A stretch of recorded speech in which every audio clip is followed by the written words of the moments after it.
جو حضور سے محبت رکھتے ہیں، کائنات کے اندر جتنی محبت حضور سے حضور کے صحابہ نے کی ہے، آپ کو اس کی دوسری مثال نہیں ملے گی۔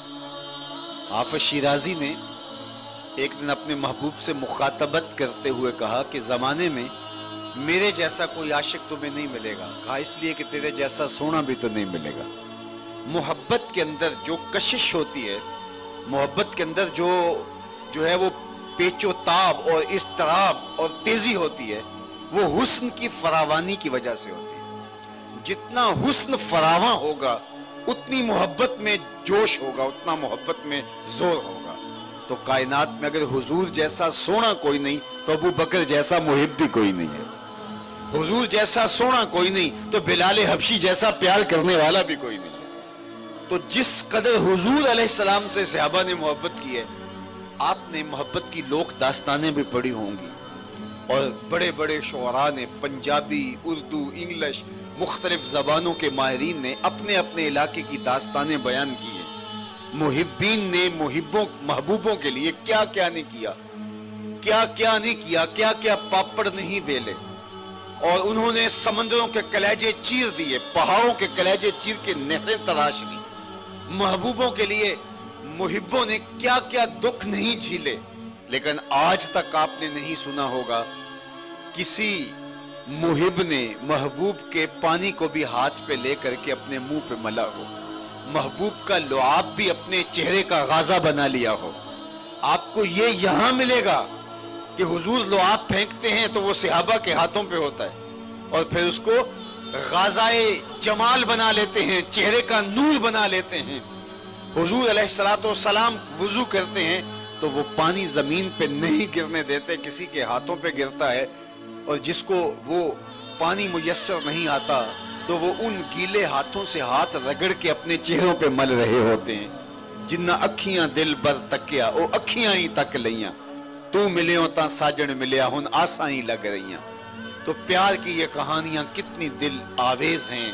سیدنا صدیق اکبر کا پیار دیکھیے حضور کے لیے، محبتوں کے تیور دیکھیے۔ حضرت عمر تو رو پڑتے، کہتے وہ غار کی ایک رات دے دیں، میری ساری زندگی کی نیکیاں لے لیں۔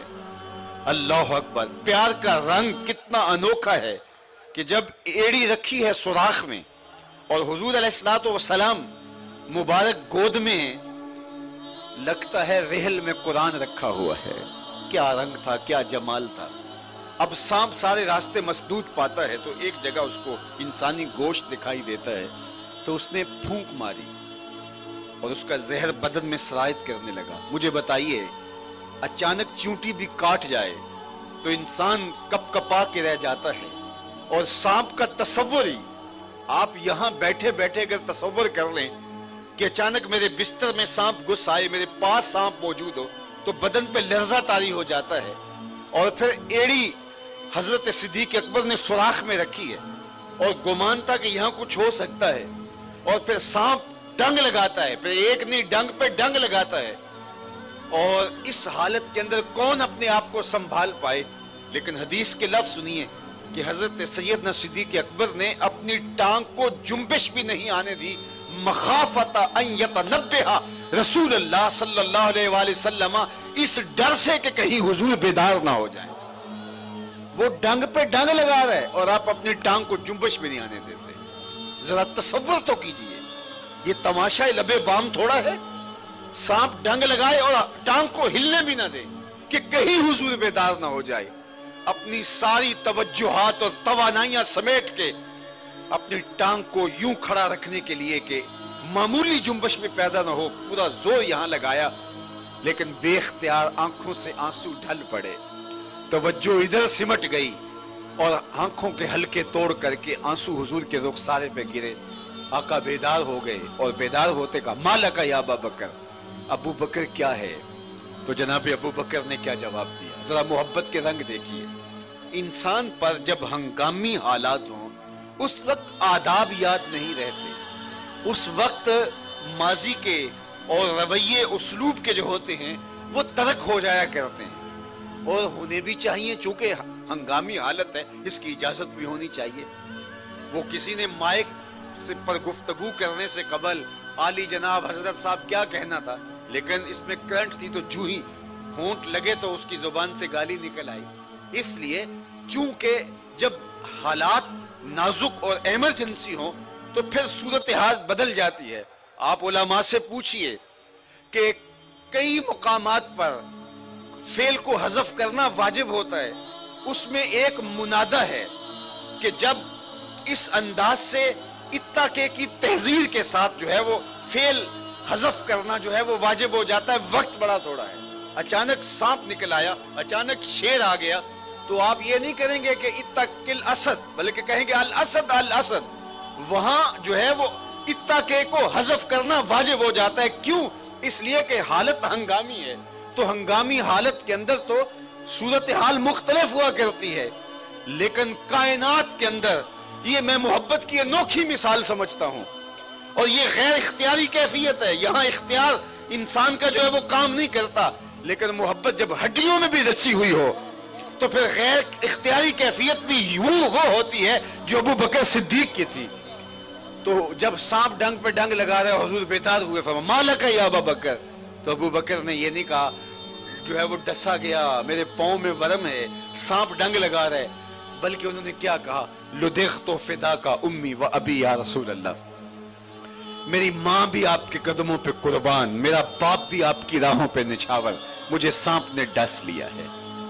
اگر آپ کی توجہ ہو, ہنگامی حالت بھی ہو, تو صحابہ پھر بھی ماں باپ حضور کے قدموں پہ قربان کرتے ہیں. لوگ کیا بولتے ہیں کہ یہ امت مر رہی ہے, معیشت کے ایٹم بم گرا دیے گئے ہیں, بے غیرت حکمران مسلط کر دیے گئے ہیں پوری دنیا کے اسلامی ممالک پر, اور مغرب نے سمجھا ہے کہ اب مسلمانوں کے سینے سے حضور کا پیار کھرچ لیا جائے گا. معاملہ اس کے برعکس ہے, تم سمجھے ہی نہیں ہو. ان کے سینے سے حضور کی محبت کھرچی نہیں جا سکتی, حالت ہنگامی بھی ہو, ایمرجنسی صورتحال کیوں نہ ہو. یہ جب بھی بولتے ہیں فداک امی و ابی یا رسول اللہ بولتے ہیں, ان کے سینے حضور کی محبت سے کبھی خالی نہیں ہوئے. وہ دن اس امت کے لیے موت کا دن ہے جس دن یہ حضور کی محبت سے خالی ہو جائے. حضور کی محبت ان کی روحوں پہ لکھی ہے, ان کے قلوب پہ تحریر ہے, ان کے دل کی ایک ایک پرت پہ حضور کا نام لکھا ہے. یہ ہڈیاں ٹوٹ سکتی ہیں, حضور کا نام سینے سے نہیں نکل سکتا ہے. ہم تو جیتے حضور کے نام سے, ہم تو مرتے بھی حضور کے نام سے ہیں. مغرب نے سمجھا کیا ہے, وہ سمجھتا ہے کہ شاید ہم ان حالات میں کہ جب پوری دنیا کے اندر معیشت کا بحران چل رہا ہے اور امت مسلمہ بالخصوص متاثر ہے, تو ہم اس طرح کی چیزیں کر کے امت مسلمہ کو کمزور کر سکیں گے, ان سے اپنی شرائط منوا سکیں گے. تم نے حکمرانوں کے آئینے کے اندر عام مسلمانوں کا چہرہ دیکھنے کی کوشش کی ہے. یہ بات سن لو, یہ امت کمزور ہو سکتی ہے, بے غیرت نہیں ہو سکتی. یہ 100 جان سے حضور کے نام پہ قربان ہو, پھر بھی کہتی ہے حق تو یہ ہے کہ حق ادا نہ ہوا. یہ سب کچھ حضور کے نام پہ قربان کر کے سمجھتی ہے کہ میں تو کچھ بھی پیش نہیں کر سکا ہے. زندگی کا اثاثہ, ہماری زندگی کا سرمایہ حضور کا مبارک نام ہے. باقی رہی بات خاکوں کی, تو میں سویر سے شام تک یہی جگہ جگہ کہتا آیا ہوں, اور ایک مدت سے کہہ رہا ہوں کہ خاکے تو خاکیوں کے ہوتے ہیں, جو پیکر نور ہو اس کے خاکے کیسے تراشے جائیں. یہ الٹی ٹیڑھی لکیریں تراش کر کے تمہیں انہیں پیغمبر حسن کے خاکے کیسے قرار دے سکتے ہو, ان کا تو سایہ بھی نہیں تھا. خاکہ کیسے بنا سکتے ہو, ان کا تو سایہ بھی نہیں تھا. ہمارا غصہ پھر کیوں ہے جب یہ